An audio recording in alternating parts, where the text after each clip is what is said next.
Come on, come on, come on. Hello, everyone. Thank you for joining me, Stephen Orr, nycmasseur.com, along with Cinnamon, the alley cat, who's always hungry. Mm-hmm. What is today? The day is the 16th, I believe. Let's check. Yeah, 16th, yeah. And got to be with the muses today, up on the roof again. Let's see if I can turn this off and get a little less police lighting here. Oh, my goodness sakes. Hello, everyone. Thank you for joining me.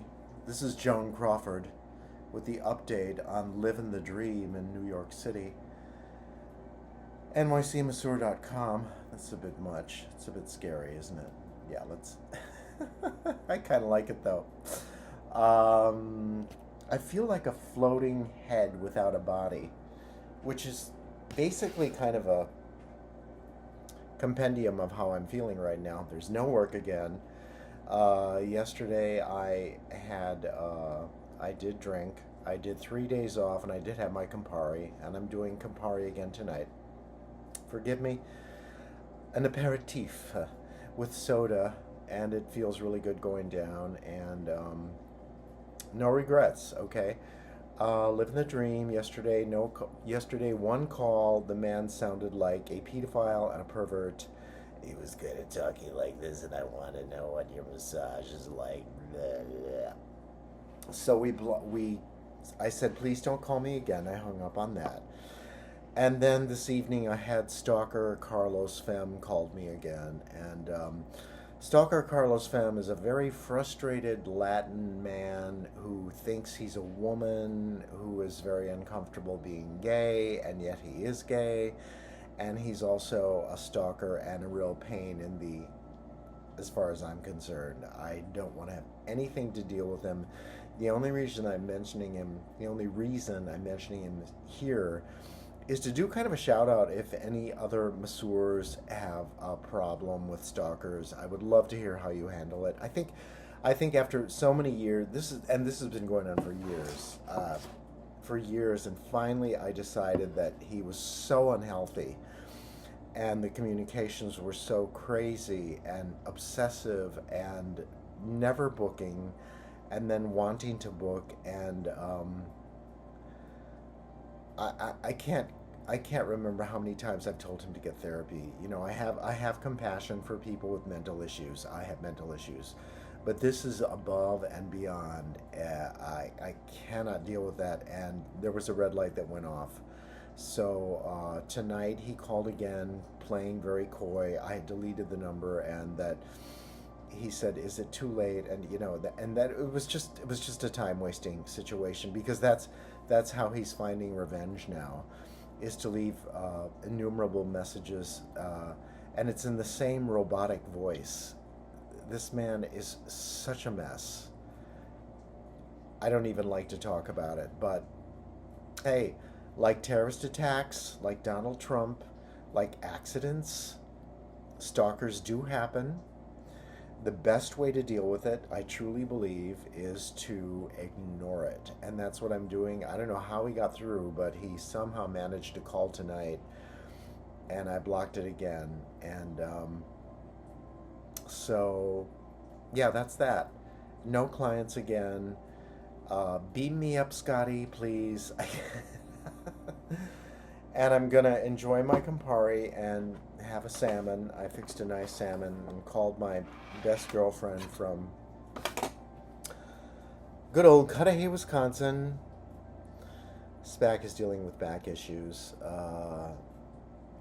And I was grateful for the day. I got to spend the day not obsessing too much about the lack of clients, but working on this. The second day I have this idea for a song, and it's starting to come together really well. I hope that I can actually make something out of it.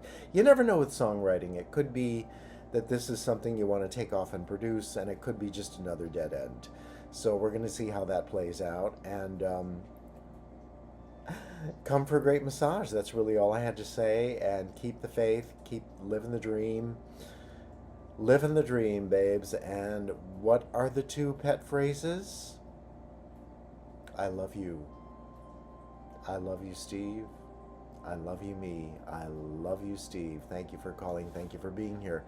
Thank you for being so creative. Thank you for having the strength and the resilience to be able to deal with crazy people in the man for man massage world. I just give myself a lot of credit that I've hung in this long doing this kind of part time work. And I just have to say to myself, kudos to you. Congratulations, man. You are so strong.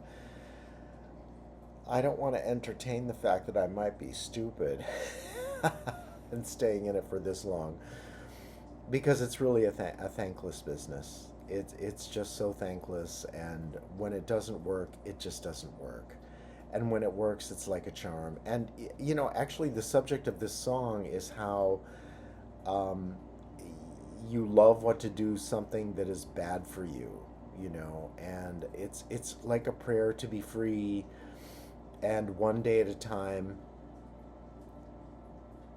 Is it really that hard for you to be kind?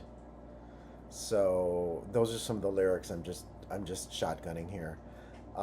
Anyway, come for a great massage and enjoy your Saturday night. I'm gonna cozy up with the cat and have some good food. Fixed a lot of veggies. Gonna steam the carrots and the broccoli, and one, maybe two more Campari. I don't know.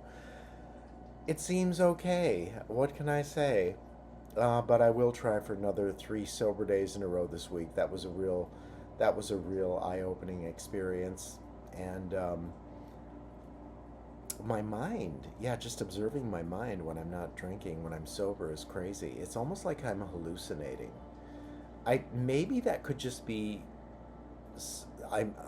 It's so unusual for me to be sober that my mind just takes off like a rocket ship. But the thoughts I think are just like colors and thoughts and depths, and it's crazy.